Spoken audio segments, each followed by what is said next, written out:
அப்பாக்காக நான் பேராசிரியராக இருந்தாலும் 8ஆம் வகுப்போட படிக்க வேணான்னு சொல்லிட்டு எங்கள் ஊர்லேயும் சரி, அப்பாவோட நண்பர்களும் சரி, எங்கள் அண்ணனுங்களும் சரி, பொம்பளை பிள்ளை படித்து என்ன பண்ண போகிறா, கண்டிப்பாக கல்யாணம் பண்ணி கொடுத்தா அவள் போயிட்டு அவன் புருஷனுக்கு தான் வந்து சம்பாரித்து கொடுக்க போகிறா அப்படின்னு சொன்ன அந்த மண்ணிலிருந்து எங்கள் அப்பா சொன்ன ஒரு வார்த்தை தான் அந்த ஊருக்கும் சரி, அவருடைய நண்பர்களுக்கும் சரி, என் பொண்ணு போகிற இடத்த சம்பாரித்து கொடுக்கணுன்னு நான் படிக்க வைக்கல, அவள் மாமியார் குடும்பத்தை பார்த்துக்கணுன்னு நான் படிக்க வைக்கல.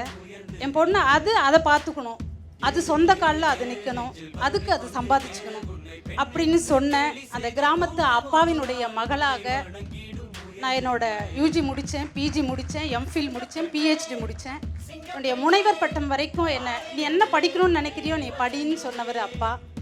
அப்பா இருக்கும்போதே அந்த அத்தி பக்கத்துலேருந்து அமெரிக்கா வரைக்கும் நான் பயணம் பண்ணேன் அப்படின்றது இன்னும் என்னுடைய அப்பா எனக்கு கொடுத்த எழுத்தினுடைய ஒரு ஆதர்ஷமாக நான் இந்த இடத்துல உயிர்ப்போடு நின்றுட்டுருக்கிறேன். அப்பாவினுடைய அந்த ஆசையோடு இன்னும் என் தமிழ் கொடுத்த அந்த வார்த்தையோடு உங்கள் முன்னே நிற்கிறேன். இந்த விருதை வழங்கிய பிளாக் ஷிப்புக்கு மிகப்பெரிய நன்றியினை தெரிவிச்சுக்கிறேன்.